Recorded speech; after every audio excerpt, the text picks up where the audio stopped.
नमस्कार, अस्सलाम वालेकुम। जय मधेस, जय नेपाल। पूर्वतिरको हाम्रो 2-4 जना भाइहरूले के भनिरहेछन्, हामीलाई 10 मिनट देऊ, 10 मिनटमा हामीले मुस्लिमको चट्टै घाँटी पारेर उडाइदिन्छौँ। एउटा कुरो सुन भए, राम्रोसँग सुन, कानमा तेल हालेर। कानुन छ यो देशमा। 2-4 जनाको त्यो इन्डियाको त्यो 2-4 जना जुन छ नि देश बिगाड्ने, उनीहरूको पछाडि नलाग। हाम्रो देशमा पनि 2-4 जना छन्, उसको पछाडि नलाग। राम्रोसँग भनिरहेछु, आफ्नो घर परिवारको ख्याल गर, आफ्नो देशको ख्याल गर। आफ्नो देशको ख्याल गरे भने राम्रो हुन्छ। आफ्नो घरको ख्याल गरे भने, घर परिवारमा ख्याल गरे भने राम्रो हुन्छ। यस्तो कुरो गरे भने तिमीले त आफै दुःख पाउने कुरो गरिरहेछौ, फेरि त्यसमा घर परिवारलाई दुःख पार्ने काम गरिरहेछौ। कानुनभन्दा माथि तिमी छैन बाबु, यति कुरो याद राख। 2-4 जनाको कुरो सुनेर, इन्डियाको त्यो दङ्गा प्रसाद गराउनेहरूको कुरो सुनेर हाम्रो देशमा पनि दङ्गा प्रसाद गराउने 2-4 जना छन्। तिनीहरूको कुरो सुनेर आफ्नो शरीरको, आफ्नो घर परिवारको दुःख दिने कुरो गर न। एकदम चुप लागेर आफ्नो घर परिवार हेर, आफ्नो देश हेर। यस्तो गरे भने हामी आफै नेपाली दाजुभाइ लडे भने अरूले त मजा मारिहाल्छ। त्यस्तो कुरो बुझ। देश हो, देशको हितमा काम गर। देशको विरुद्धमा काम गरे भने लास्टै दुःख पाउँछ भाइ, एकदम लास्टै।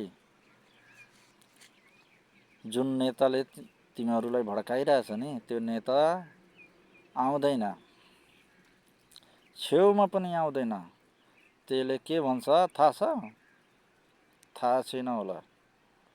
कानुन पढेको मान्छे हो म, बेगर कानुन पढेको मान्छे होइन, यति कुरो याद राख। त्यसले के भन्छ नि, जब उसले सत्तामा पुग्छ नि, के भन्छ, हामी जति छौँ सबै दाजुभाइ हो, एउटै हो। यस्तो क्रियाकलाप गर्ने मान्छेलाई हामी छोड्दैन, यस्तो मान्छेलाई हामी छोड्दैन। कडाभन्दा कडा कानुनी कारबाही गर्छौँ। यस्तो कुरो गर्छन् नेताहरूले। हामी छोड्दैन, जसले यस्तो क्रियाकलाप गरेछ त्यसलाई छोड्दैन हामी, कडाभन्दा कडा कारबाही गर्छौँ। यसरी बुझ भाइ, तिमीहरूको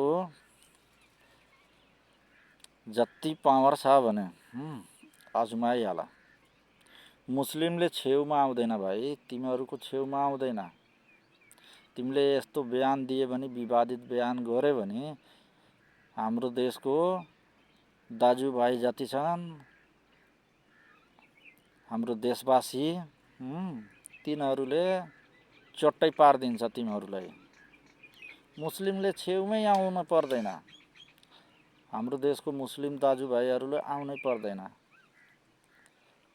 तिमीलाई थाहा छैन, अहिलेसम्म हाम्रो देशमा बहुत विश्वमा चिन्ने काम गरिरहेछ। अहिले हाम्रो देश धेरै अगाडि बढिसकेछ। यसरी बुझ, अहिले धेरै अगाडि बढेछ। देशको हितमा काम गर। पहिला त तिमीलाई नेपाली, तिमीहरूलाई बोल्न त आउँदैन, गिडगिडाइरहेछ। नेपाली राम्रोसँग बोल्न सिक। त्यसपछि युट्युबमा, टिकटकमा, सामाजिक सञ्जालमा आऊ। राम्रोसँग पहिला बोल्न सिक, अनि त्यसपछि। भाइ राम्रोसँग सम्झाइरहेछौँ। यसमा हाम्रो केही तिमीहरूसँग दुश्मनी छैन। हामी एउटै हो, दाजुभाइ नेपाली हो। हाम्रो कुनै धर्म छैन।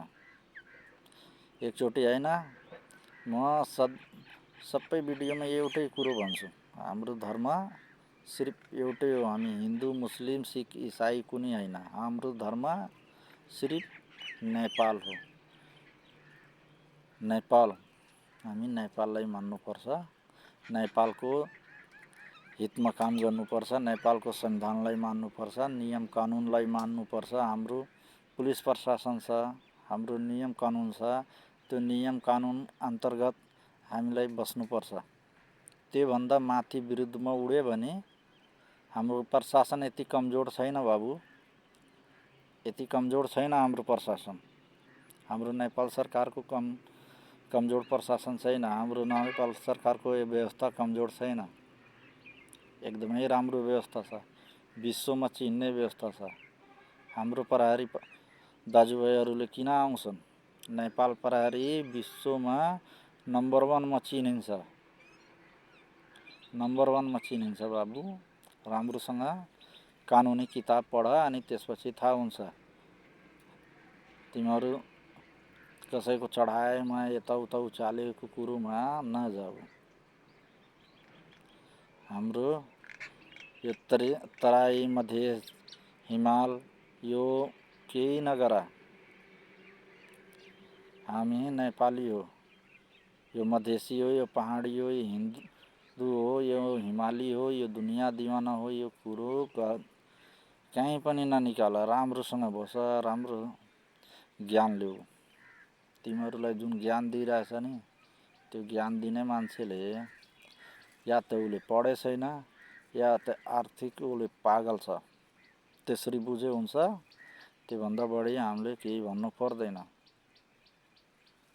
राम्रोसँग बस, राम्रोसँग देशको हितमा काम गर। कानुनको किताब पढे छैन भने जुन हाम्रो दाजुभाइहरूले पढिरहेछन् तिनीहरूसँग सोधे हुन्छ, कस्तो खालको कानुनी किताबमा कस्तो खालको व्यवस्था छ, सोधे हुन्छ। राम्रोसँग बुझेर अनि त्यसपछि काम गर, देशको हितमा काम गर। मेरो कुनै तिमीहरूसँग दुश्मनी छैन, अर्कोचोटि सम्झाउँदैन, अर्कोचोटिमा सम्झाउनै आउँदैन। तिमीहरू जस्तो मान्छेलाई अर्कोचोटि सम्झाउनलाई हाम्रो नेपालको दाजुभाइहरू छँदैछन्, देशवासी छँदैछन्, तिनीहरू सम्झाइहाल्छन्। हामीलाई सम्झाउनै पर्दैन, हामीलाई केही भन्नु पर्दैन। यो न कुरो गर कि म मुस्लिम हो त्यस कारणले भनिरहेछु। म मुस्लिम होइन, म तिमीहरूको दाजुभाइ हो, यति कुरो बुझेर हो गर। म दाजुभाइको नाताले भनिरहेछु, म कुनै उसले भनिरहेको छैन। मात्र म अरू कसैको विरुद्ध छैन। हाम्रो देशको विरुद्धमा जसले आउँछ त्यसलाई त म छोड्दैन। देशको विरुद्धमा जसले पनि आउँछ, चाहे मेरो बाउ होस् न, उसलाई पनि म छोड्दैन। म कानुन व्यवस्थालाई यही भन्छु, सरकारलाई यही भन्छु, हाम्रो सरकारलाई जसले यस्तो दङ्गा प्रसाद गराउँछ, म हात जोडेर सरकारसँग गरिरहेछु कि उनीहरूमाथि चाँडोभन्दा चाँडै यस्तो व्यक्तिहरूलाई खोजेर कारवाही, कानुनी कारवाही गर्नु पर्यो। देशमा यिनीहरूले दङ्गा प्रसाद गराइरहेछन्, यस्तो मान्छेलाई बाहिर घुमे भने एकदमै घातक हो। एकजनाको कारणले सबै समाज बिग्रिन्छ। समाज बिगाड्ने काम गर्छन् जुन मान्छे भए भने त्यसलाई कानुनी कारवाही गर्नु पर्यो। हाम्रो सरकारसँग यही माग गरिरहेछु म।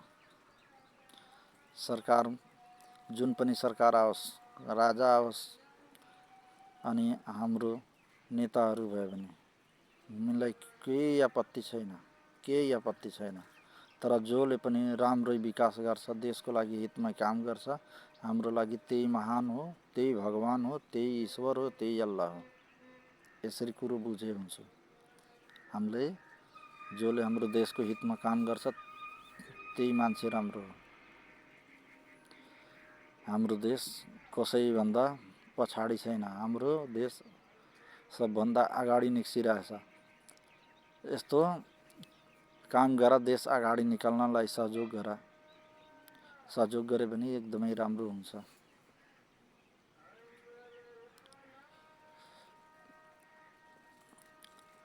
हाम्रो यो आवाज नेपाल सरकारसम्म पुग्यो भने, यस्तो विवादित बयान जसले दिएछ भने, जुन मान्छे दिइरहेछन्, चाहे मै होस् न, भड्काउने भाषण दिइरहेछु भने मलाई पनि कारबाही सरकारले गरोस्। तर देशमा यस्तो छुट्टा घुम्ने मान्छे जुन देश विरोधमा काम गरिरहेछन्, देशको विरुद्धमा नारा लगाइरहेछन्, हिंसा भड्काउने काम गरिरहेछन्, सरकारसँग यही माग गरिरहेछु म, चाँडोभन्दा चाँडो यिनीहरूमाथि लगाम लगाउनु पर्छ। यिनीहरूलाई बाहिर ठाउँ छैन, यिनीहरूलाई जेलमा ठाउँ छ, जेलमा लागेर थुन्नुपर्छ। चाहे नेता होस्, चाहे प्रजा होस्, चाहे आम जनता होस्, जो पनि होस्, यस्तो मान्छेहरूलाई म सरकारसँग यही आग्रह गर्छु, चाँडोभन्दा चाँडो कारबाही गरोस्। हाम्रो 2 नम्बर प्रदेशको मुख्यमन्त्रीजीलाई यो भिडियो पुग्दै बित्तिकै यसमा कारबाही छिटोभन्दा छिटो गर्नु पर्यो। हाम्रो 2 नम्बर प्रदेशबाट यो भिडियो आएछ। यस्तो भिडियो बनाउने मान्छेहरू एकदमै घातक हुन्छन्। हाम्रो 2 नम्बर प्रदेशको लागि, हाम्रो देशको लागि पनि यस्तो मान्छे घातक हुन्छन्। यसमा चाँडोभन्दा चाँडो कारबाही गर्नु पर्यो। हाम्रो सरकारसँग यही माग गरिरहेछौँ। जय मधेस, जय नेपाल।